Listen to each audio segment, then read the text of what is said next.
Kanpur university, जिसे CSGM university, Chhatrapati Sahuji महाराज university के नाम से जानते हैं, उसका हम एग्ज़ाम पेपर डिस्कस करने वाले हैं सोशियोलॉजी का BA सेमेस्टर 3 का। जो कि पेपर हमारा होता है, उस पेपर का नाम है social change and social movement. जो पेपर है हमारा, उसका नाम है social change and social movement. Next बात आती है कि जो पेपर है वो पैटर्न क्या होता है, उसका पैटर्न हम डिस्कस करेंगे। क्वेश्चंस जो आए हैं वो उसको हम एनालाइज करेंगे एंड एग्ज़ाम में हाउ टू राइट, कैसे आपको क्या एग्ज़ाम में लिखना है उसके बारे में डिस्कस करेंगे। And how to get good marks, इसके लिए भी डिस्कस करोगे। क्या टाइम लिमिट होती है पेपर की, किस तरह से हम टाइम मैनेजमेंट करो एंड कितने मार्क्स का पेपर है, ये सारी चीज़ें हम देखेंगे इस वीडियो लेक्चर में। सो जो पेपर का टाइम है, जैसा आपको दिख रहा है, पेपर का टाइम आपको मिलता है 2 आवर्स का, जिसमें कि आपको पेपर कंप्लीट करना होगा और पेपर ये सब्जेक्टिव होगा। तो जो भी अभी सेमेस्टर सिस्टम आया हुआ है कानपुर यूनिवर्सिटी में, तो उसमें आपको जो ये पेपर है वो आपको मिलता है। तो जो कि ऑड सेमेस्टर है, यानी कि सेमेस्टर 1, सेमेस्टर 3 एंड सेमेस्टर 4, यानी कि जो ऑड सेमेस्टर है उनमें जो पेपर है वो सब्जेक्टिव नोट वो होता है। ऑन दी अदर हैंड जो हमारे इवन सेमेस्टर होते हैं, like semester 2, semester 4, semester 6 graduation के, और ऐसे ही MA में, तो इसमें जो इवन सेमेस्टर होंगे वो सब्जेक्टिव नहीं ऑब्जेक्टिव होते हैं। उनका जो पेपर होता है वो ऑब्जेक्टिव मोड में होता है। और ये जो पेपर होते हैं ऑड सेमेस्टर में, इसमें आपका पेपर पैटर्न होता है, आपको सब्जेक्टिव होता है, क्वेश्चंस आपको लिखने। सो हमारा टाइम लिमिट क्या है, 2 घंटे हमको टाइम दिया जाएगा पेपर का, और मैक्सिमम मार्क्स होते हैं 75, यानी कि 75 मार्क्स के यूनिवर्सिटी एग्ज़ाम होता है। और 25 मार्क्स आपको हर एक पेपर में, जो भी आप मेजर या माइनर पेपर लेते हैं, उसमें आपको 25 मार्क्स इंटरनल होते हैं, जो कि कॉलेज से दिए जाते हैं। उसके लिए हर एक कॉलेज का अपने अलग नॉर्म्स हैं।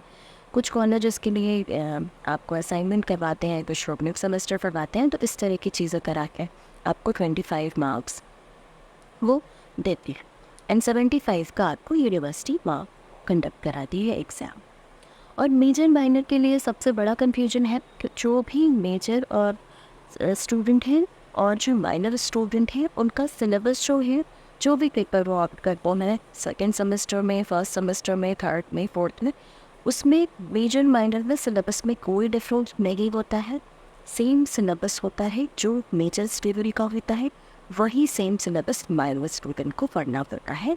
सेम डे पर एग्ज़ाम होता है। ऐसा भी नहीं है कि BA का एग्ज़ाम सोशियोलॉजी का आज हो रहा है, तो अगर BSc का कोई बच्चा as a minor subject sociology को लेगा, या BCom का कोई बच्चा as a minor subject sociology को लेगा, तो उसका पेपर अलग डे पे, सेम डे पे आपको एग्ज़ाम देगा।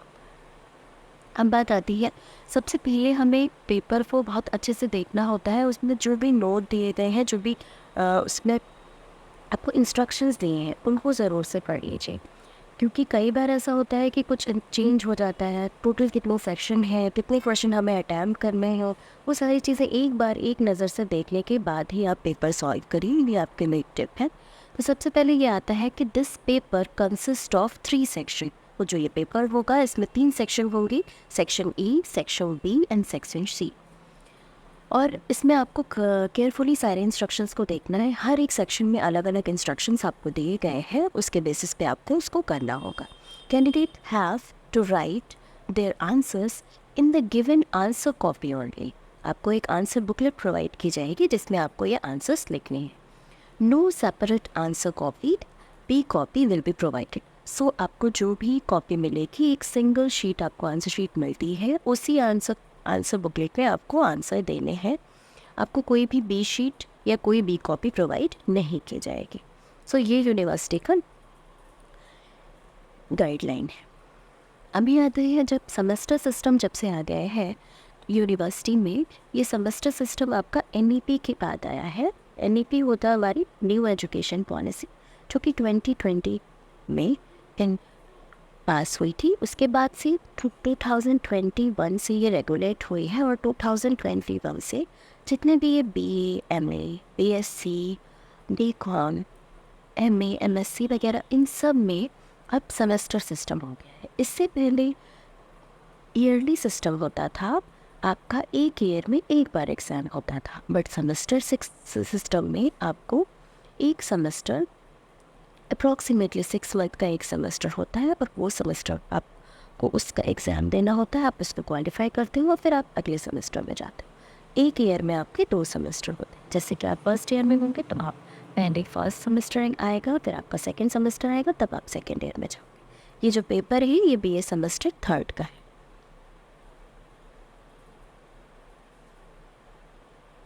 अब आता है इसका सेक्शन ए, कि सेक्शन ए जो है इसमें हमको क्या करना है। सो जो सेक्शन ए है ये शॉर्ट आंसर टाइप क्वेश्चन है, मतलब इसमें आपको लघु उत्तरीय प्रश्न करने होंगे। All questions are compulsory.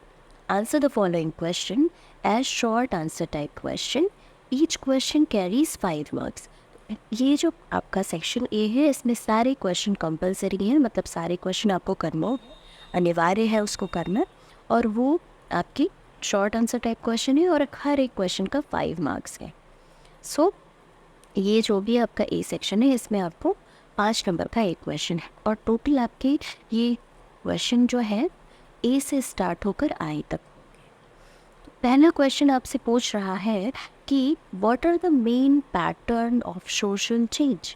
तो जो भी सोशल चेंज होता है उसकी पैटर्न क्या है, यानी कि सामाजिक परिवर्तन के प्रतिमान क्या है। सो अगर आपने सिलेबस नहीं देखा है BA सेमेस्टर 3rd का तो आप प्लेलिस्ट में जाके चेक कर सकते हो। इसमें आपको BA सेमेस्टर 3rd का सिलेबस मिल जाएगा, इसमें कि आप देख पाओगे ये आपका जो है क्वेश्चन ये आपकी यूनिट 1 का क्वेश्चन है। आप जब सिलेबस देखेंगे तो आप देख पाएंगे कि यूनिट 1 का क्वेश्चन है, उसमें आपको सोशल चेंज के पैटर्न बताए जाते हैं कि सोशल चेंज के पैटर्न क्या हैं। तो जिसमें आपका एक लीनियर पैटर्न है, एक साइक्लिकल पैटर्न है, इस तरह से पैटर्न होते हैं कि किस तरह से सोशल चेंज होता है, तो वो आपको इसमें लिखना है।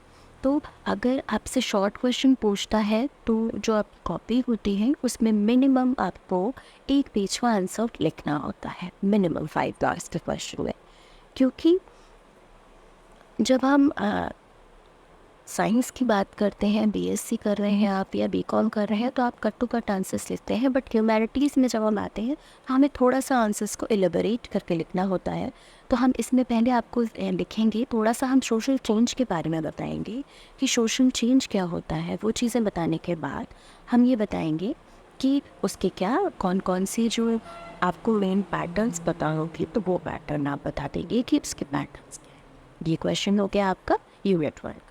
नेक्स्ट क्वेश्चन आपसे पूछा है what is the relation of growth of population with social change, यानी कि जनसंख्या वृद्धि का सामाजिक परिवर्तन से क्या संबंध है। तो जो भी ये क्वेश्चन अगर हम देखें तो ये आपका यूनिट 3rd से आया हुआ क्वेश्चन है। यूनिट 3rd में आपको थ्योरीज ऑफ सोशल चेंज हैं, जिसमें आप लीनियर थ्योरी, साइक्लिकल थ्योरी, जिसमें आप डेमोग्राफिक फैक्टर्स वगैरह के बारे में पढ़ते हैं, उसमें आपको ये क्वेश्चन आ रहे। यूनिट 3rd में आप इसको देखेंगे क्वेश्चन को, तो उसमें आपको करना क्या है कि पॉपुलेशन जो है, पॉपुलेशन जो ग्रोथ हो रही है हमारी, जो जनसंख्या वृद्धि हो रही है, वो सोशल चेंज से किस तरह से रिलेटेड है, इसके बारे में आपको लिखना है।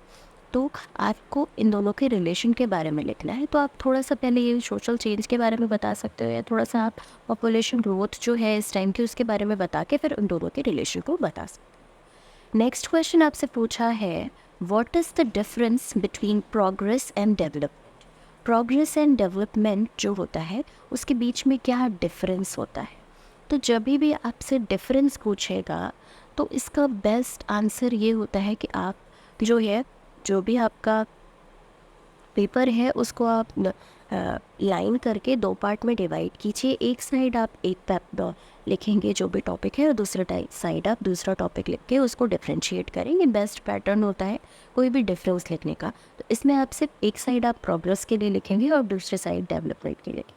डेवलपमेंट और प्रोग्रेस दोनों अलग अलग चीज़ें हैं, और ये आपका यूनिट सेकंड में आएगा। यूनिट सेकंड में आप टाइप्स ऑफ सोशल चेंज पढ़ेंगे, जिसमें आप evolution, development and progress, revolution वगैरह पढ़ते हैं, ये उसका पार्ट है।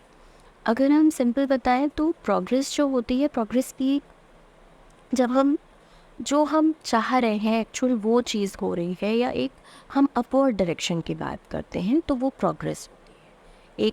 एक निश्चित दिशा में जब चेंज हो रहा होता है तो वो प्रोग्रेस होती है। बट डेवलपमेंट जो है, जैसे कि एक छोटा बच्चा है, वो धीरे धीरे करके बड़ा हो रहा है, तो वो डेवलपमेंट हो जाएगी। डेवलपमेंट और प्रोग्रेस दोनों अलग अलग चीज़ें, लेकिन दोनों ही सोशल चेंज का ही एक टाइप है। तो ये आपको इसमें डिफ्रेंशिएट करके बताना है।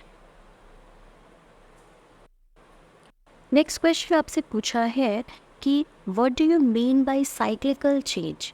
साइक्लिकल चेंज से आप क्या समझते हैं, ये आपसे पूछा है। तो इसमें आपको मैंने आप पहले भी बताया कि आपने यूनिट थर्ड में आप साइक्लिकल चेंज की एक थ्योरी होती है, वो आप पढ़ते हैं, तो वो आप उससे देख सकते हैं। साइक्लिकल चेंज अगर हम बात करें कि क्या होता है, तो साइक्लिकल चेंज बेसिकली अगर हम कहें तो ये कहता है कि जो चेंज है उसका एक साइकिल होता है। जैसे कि दिन के बाद रात आती है, रात के बाद वापस दिन आता है, ऐसे ही हमारी वेदर्स होती हैं। यानी कि जैसे समर आती है, समर के बाद फिर आपका रेनी सीज़न आया, रेनी सीज़न के बाद विंटर आया, तो ये एक साइकिल है, ये ऐसे होता है। इसमें सोसाइटी में कैसे चेंज हो रहा है, साइक्लिकल टाइप के जो चेंज है उसके बारे में आपको बताना है। तो आप पहले थोड़ा सा सोशल चेंज बता सकते हो इसमें, उसके बाद फिर आप साइक्लिकल चेंज बताओगे, और आप इसके लिए एक डायग्राम भी बना सकते हो कि साइक्लिकल चेंज का, इसके आप एग्जांपल्स लेके इसको अच्छे से डिस्क्राइब करके बता सकते हैं। और अगर आपको किसी भी जो भी आप आंसर लिख रहे हो उससे रिलेटेड कोई भी थोड़ा डायग्राम अगर आपको आता है, तो कोशिश करिए कि उसको ज़रूर ड्रॉ करिए, क्योंकि वो बहुत अच्छा प्रेजेंटेशन में आपका आता है। एंड आप ये ज़रूरी नहीं है कोई आपको ऐसा साइंस का डायग्राम ड्रॉ करना है, आप कोई भी अपने आप से कोई फ्लो चार्ट वगैरह भी ड्रॉ कर सकते हो। एक अच्छी रिप्रेजेंटेशन, ग्राफिकल रिप्रेजेंटेशन आप दे सकते हो आंसर की। नेक्स्ट क्वेश्चन आपसे क्वेश्चन है ई, वो आपसे बोल रहा है what do you mean by information technology. Information technology आप सभी जानते हो कि क्या होता है, आईटी, इंफॉर्मेशन टेक्नोलॉजी, तो उसके बारे में आपको बताना है। इंफॉर्मेशन कम्युनिकेशन टेक्नोलॉजी आईसीटी होता है, और आईटी होता है आपका इंफॉर्मेशन टेक्नोलॉजी। तो उसके बारे में, क्योंकि ये तो बहुत रिलेवेंट चीज़ है, आजकल बहुत ज़्यादा यूज़ हो रही है, तो उसके बारे में आपको लिखना है। तो वो आप बता देंगे कि सूचना प्रौद्योगिकी हिंदी में कहते हैं उसको, उससे आप क्या समझते हैं, तो उसके बारे में आप बता देंगे। नेक्स्ट आता है write the objective of social movement. So अभी हम देख रहे थे कि ये जो आपका सोशल मूवमेंट वाला पार्ट है, ये आपको यूनिट 5 से लेके यूनिट 8 तक में मिलता है। जितना भी आपका पेपर है, इसका नाम है social change and social movement in India. ठीक, तो इसमें जो सोशल चेंज वाला आप जो पार्ट पढ़ते हो वो यूनिट 1 से लेके यूनिट 4 में पढ़ते हो सिलेबस में, एंड सोशल मूवमेंट जो आप पढ़ते हो वो आप यूनिट 5 से लेके 8 तक में पढ़ते हो। तो ये आपसे पूछ रहा है write the objective of social movement. तो ये बेसिकली आपको ये जो क्वेश्चन है ये आपको मिलेगा यूनिट 5 में। यूनिट 5 में आप पढ़ते हो concept and meaning of social movement, nature of social movement, and definition of social movement, and characteristics of social movement. तो उसी में ही आपके ऑब्जेक्टिव्स भी आ जाते हैं कि सोशल मूवमेंट के क्या ऑब्जेक्टिव हो सकते हैं। अगर सिंपली बात करें तो आपको इसका वीडियो लेक्चर भी मिल जाएगा सोशल मूवमेंट के लिए। आप चैनल की प्लेलिस्ट में जाइए, उसमें आप सेमेस्टर 3 में देखेंगे तो आपको इससे रिलेटेड वीडियो लेक्चर मिल जाएगा, जिसमें आपको सोशल मूवमेंट के बारे में बताया हुआ है। तो आप इसमें थोड़ा सा बता सकते हो, मीनिंग बता सकते हो सोशल मूवमेंट का। अगर इससे रिलेटेड आपको कोई डेफिनेशन लर्न है तो वो बता सकते हो, फिर उसके बाद पॉइंट्स में उसके ऑब्जेक्टिव्स बता दोगे, तो ये क्वेश्चन आपका कंप्लीट हो जाएगा। नेक्स्ट आता है क्वेश्चन जी, जिसमें आपसे पूछा है what do you understand by revival movement. तो रिवाइवल मूवमेंट जो है, इसको हिंदी में कहते हैं पुनरुद्वार आंदोलन। ये जो है ये आपका टाइप ऑफ सोशल मूवमेंट है।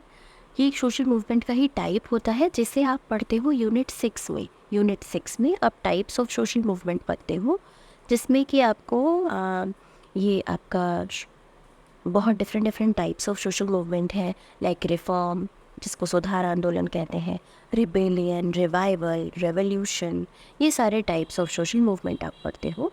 ये सब आपका यूनिट किसका, यूनिट 6 का पार्ट है जिसमें आप पढ़ते हो।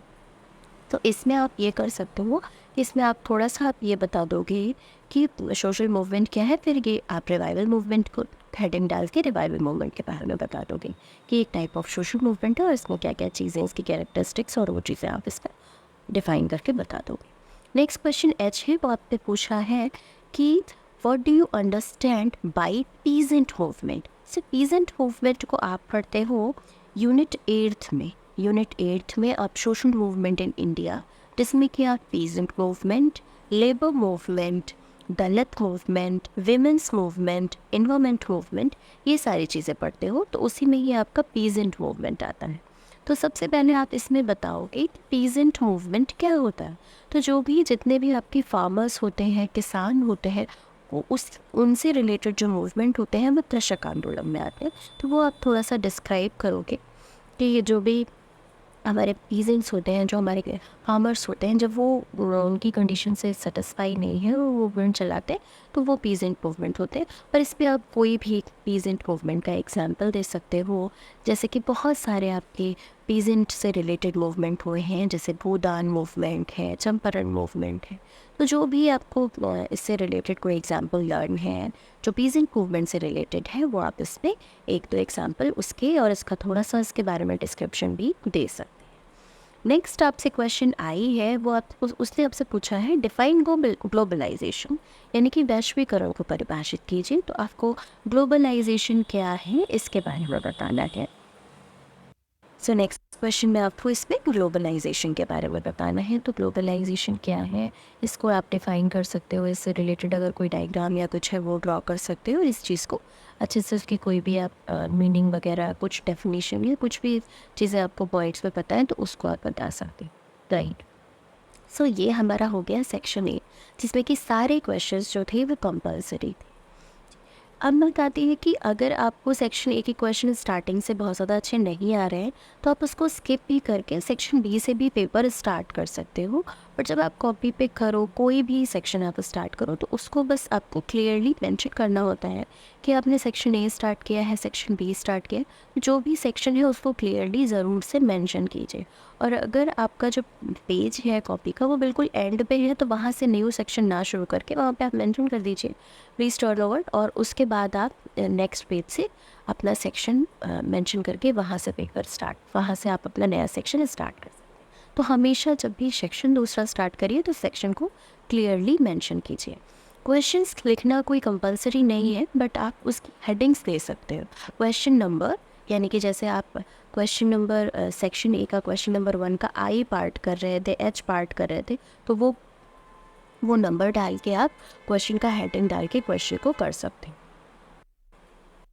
Now we have section B. Section B में आपसे बोला है this section contains 4 questions from which 1 question is to be answered as long question, each question carries 15 marks. So जो ये आपका सेक्शन बी है ये लॉन्ग आंसर टाइप क्वेश्चन का है, जिसमें कि आपको जो आंसर है वो थोड़ा सा और डिटेल में डिस्क्राइब करके बताने होंगे।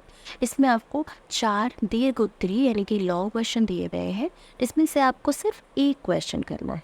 आपके पास चॉइस हो, आपके पास 4 क्वेश्चन है, बट आपको you have to attempt only 1।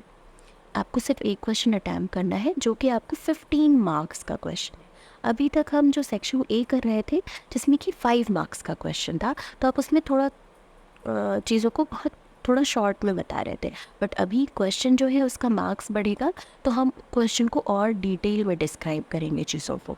तो अब आपसे क्वेश्चन सेकंड है, वो पूछ रहा है discuss some of the major changes occurred in the structure of Indian social structure. So हमारी जो इंडियन सोसाइटी है उसका एक सोशल स्ट्रक्चर है, उसमें जो मेजर चेंजेस आ रही है उनके बारे में आपको बताना है। तो भारतीय समाज की संरचना में होने वाले कुछ प्रमुख परिवर्तन के बारे में आपको बताना है। सो हम जो है आपका ये क्वेश्चन आपको यूनिट 4 में process of social change in India में आपको मिलेगा, जिसमें कि आपको पूरे सोशल चेंज जो है इंडिया में जो प्रोसेस का चल रहा है वो इंडिया का सोशल स्ट्रक्चर कैसे बदला है, जो भी चीज़ वो आपको इसमें बताना है। लेकिन हम इसको थोड़ा डिटेल में डिस्क्राइब करेंगे, तो पहले हम थोड़ा सा यहाँ बात कर सकते हैं सोशल चेंज के बारे में। चेंजेस क्या होते हैं वो बता सकते हैं। हमारी जो इंडियन सोसाइटी का जो ट्रेडिशनल स्ट्रक्चर था उसके बारे में थोड़ा बता सकते हैं। फिर उसके बाद हम ये बता सकते हैं कि अभी जो मेजर चेंजेस आ रहे हैं वो कौन कौन से चेंजेस हैं, और जो भी वो चेंजेस हैं, लाइक जैसे कि आप वेस्टर्नाइजेशन आया है, मॉडर्नाइजेशन आया है, इंडस्ट्रियलाइजेशन हुआ है, ग्लोबलाइजेशन हुआ है, यूनिवर्सलाइजेशन हुआ है। सो ये जो पॉइंट है आप इनको एक डायग्राम में अच्छे से डिनोट करके दिखा भी सकते हो। एक कोई फ्लो चार्ट आप ड्रॉ कर सकते हो, उसमें आप ये सारे चेंजेस को डायग्राम में अप्रॉक्सीमेटली हाफ पेजेस में आप उस डायग्राम को ड्रॉ कर सकते हो अच्छे से।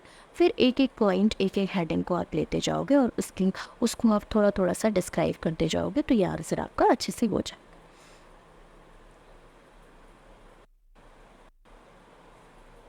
नेक्स्ट क्वेश्चन थर्ड है, उसने आपसे पूछा है what do you understand by development, explain the basic characteristics of development.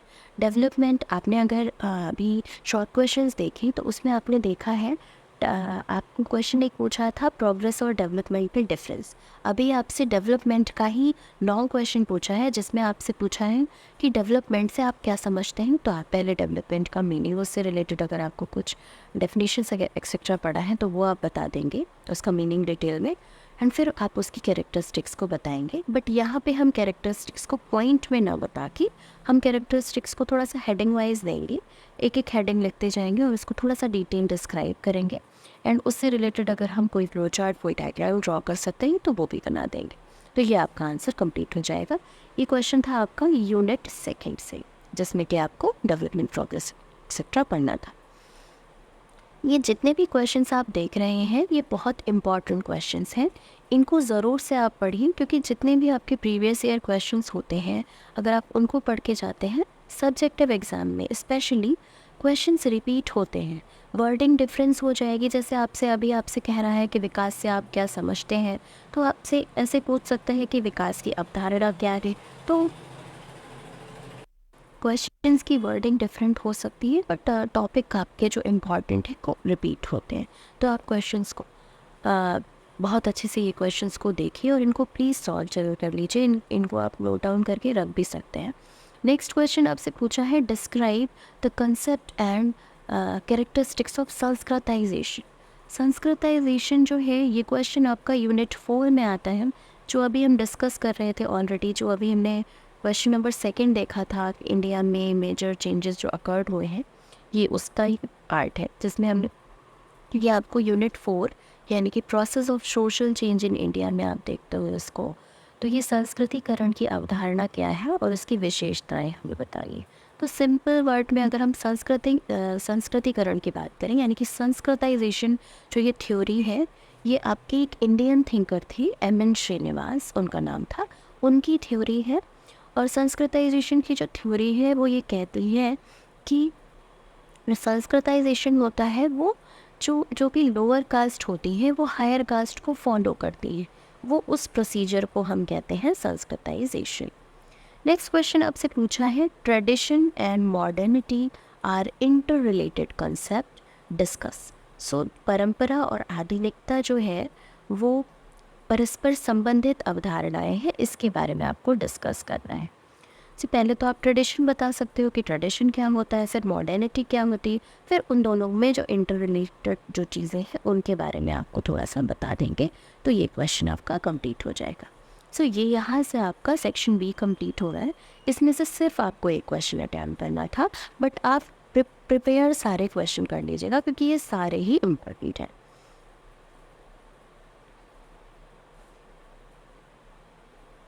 Now we have section C. Section C आता है, सेक्शन सी में फिर आपको लॉन्ग क्वेश्चंस करने हैं। This section contains 4 question from which 1 question is to be answered as long question. Same pattern है आपका question section B जैसा। सेक्शन बी में आपको 4 क्वेश्चंस दिए थे, उसमें से आपको एक अटैम्प्ट करना था 15 मार्क्स का।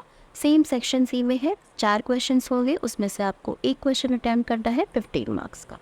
तो ये जो क्वेश्चन होंगे इनको आपको डिटेल डिस्क्राइब करके लिखना है, तो मिनिमम इनको 3 to 4 पेजेस का कीजिएगा।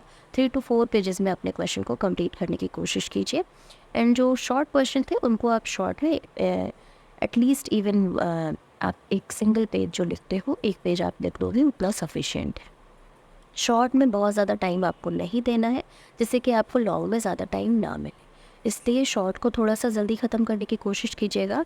कोशिश कीजिएगा कि जो 2 घंटे का टाइम है उसको आपको डिवाइड ऐसे करना है कि आप 1 आवर में आप अपना सेक्शन ए को ख़त्म कर लीजिए, और जो सेकेंड आवर आपके लिए बचेगा, जो दूसरा 1 आवर है, उसमें आप क्या करेंगे, सेक्शन बी और सेक्शन सी को करिए, क्योंकि सेक्शन बी और सेक्शन सी में हमें डिटेल डिस्क्राइब करके और डायग्राम टाइम ड्रॉ करके क्वेश्चंस को करना है, तो उसमें थोड़ा सा ज़्यादा टाइम दीजिएगा। सेक्शन सी में फर्स्ट क्वेश्चन आपसे पूछा है, describe the concept and main characteristics of social movement.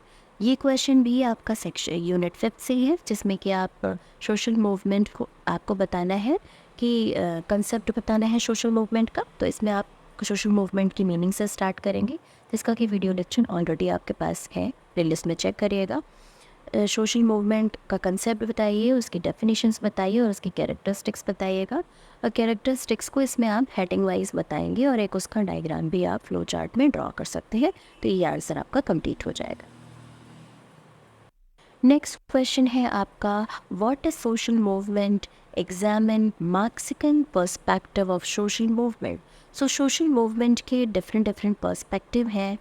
सो इसमें आपको मार्क्सिकन पर्सपेक्टिव यानी कि जो हमारे कार्ल मार्क्स थे उनका पर्सपेक्टिव क्या था।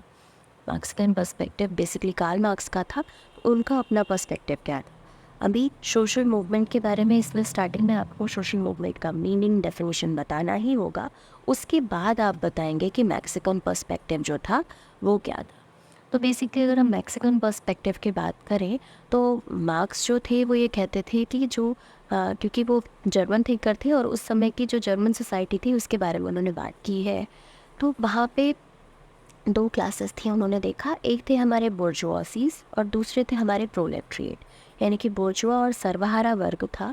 तो वो ये कह रहे थे कि जो बोर्जुआसीज थे वो प्रोलेटरिएट का बहुत ज़्यादा एक्सप्लॉयटेशन कर रहे थे और वहाँ पे क्लास स्ट्रगल हो रहा था। तो इस तरह से उनकी मार्क्सिकन की पूरी उनकी थ्योरी है, वो आपको उनका पर्सपेक्टिव और थ्योरी बतानी है। वो ये कहते हैं कि वो जब जो उनका बहुत ज़्यादा एक्सप्लॉयटेशन होगा तो एक टाइम ऐसा आएगा कि वो अपने लिए मूवमेंट करते हैं। ठीक, तो ये आता है। नेक्स्ट क्वेश्चन आपसे पूछा है, analyse the nature and effect of revolutionary independence movement. So revolutionary independence movement आपसे पूछा है, ये भी क्वेश्चन आपका यूनिट 6 से आता है, जिसमें आप टाइप्स ऑफ सोशल मूवमेंट पढ़ रहे थे। तो रेवोल्यूशनरी मूवमेंट आपसे पूछा है, जिसमें क्रांतिकारी आंदोलन की बात होती है। तो आपको पता है कि फ्रीडम मूवमेंट के टाइम पे बहुत सारे मूवमेंट चल रहे थे, जैसे कि आपका 1857 की जो रेवोल्यूशन थी वो रेवोल्यूशनरी सोशल मूवमेंट का पार्ट है। तो आप इसमें सबसे पहले बताओगे कि सोशल मूवमेंट क्या है, फिर आप रेवोल्यूशनरी मूवमेंट के बारे में बताओगे कि रेवोल्यूशनरी मूवमेंट जो था उससे रिलेटेड एग्जाम्पल आप 1857 वाले रेवोल्यूशन का दे सकते हो, कि इससे आप इंडिपेंडेंस मूवमेंट से रिलेट करने के लिए बता रहा है। तो भारत में जो क्रांतिकारी स्वतंत्रता आंदोलन हुए उनके बारे में आप बताओगे। नॉन कॉपरेशन मूवमेंट था, ये सारे आपके रेवोल्यूशनरी मूवमेंट पे थे। इनको आप बताओगे, इनका नेचर बताओगे और उनका इफ़ेक्ट भी बताओगे। उनको एनालाइज करना है पूरा कि उनका नेचर कैसा था, उनका इफ़ेक्ट कैसा था, ये हेडिंग्स वाइज आप। नेक्स्ट क्वेश्चन लास्ट है, वो आपसे पूछ रहा है, describe the changes brought by peasant movement in India. Peasant movement important है, आप ऑलरेडी इसको सेक्शन ए में हमने देखा था कि शॉर्ट क्वेश्चन में भी आपसे पीजेंट मूवमेंट पूछा था और लॉन्ग में भी देखिए पीजेंट का क्वेश्चन आया हुआ है। सो पीजेंट मूवमेंट बहुत इंपॉर्टेंट टॉपिक है, इसे पढ़ लीजिएगा। मूवमेंट पे पीजेंट मूवमेंट पे आपसे पूछा है कि कृषक आंदोलन से उत्पन्न परिवर्तनों की विवेचना कीजिए। तो जो भी आपके इंडिया में, पहले तो आप बताओगे कि पीजेंट मूवमेंट क्या है। तो पीजेंट मूवमेंट आपने बताया, उसके 1-2 एग्जाम्पल ऑलरेडी आपको बता चुके हैं कि वो आप बताएंगे। फिर उससे रिलेटेड जो चेंजेस आए हैं सोसाइटी में, हमारे इंडियन सोसाइटी में जो चेंजेस आए हैं इंडिया में पीजेंट मूवमेंट के बाद से, तो वो सब आपको बताने हैं। सो ये था आपका BA सेमेस्टर 3 सोशोलॉजी का पेपर। आई होप आपको समझ आया होगा and exam pattern and all. और भी सेमेस्टर के पेपर ऐसे ही शेयर किए जाएंगे आपसे। And thank you.